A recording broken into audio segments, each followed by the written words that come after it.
கர்த்தருடைய நாமத்துக்கு மகிமையுண்டாவதாக. இன்றைய வார்த்தை சங்கீதம் 37:5.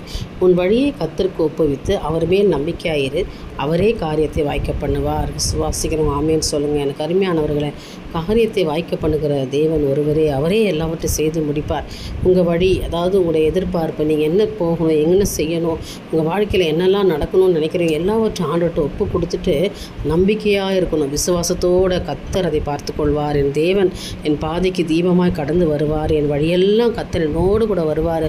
அவர் என் கூட வரும்போது எனக்கு எந்த குறையும் இல்லை என்று சொல்லி நீங்கள் நம்பிக்கையோடு தேவனுடைய சமூகத்தில் காத்திருக்கும் போது ஆண்டவர் எல்லா காரியங்களையும் வாய்க்க செய்கிறவராக இருக்கார். அதாவது நடத்தி முடிக்கிறேன் அப்படின்னு சொல்கிறார். நம்புறீங்களா? ஒரு ஆமேன்னு சொல்லுங்கள்.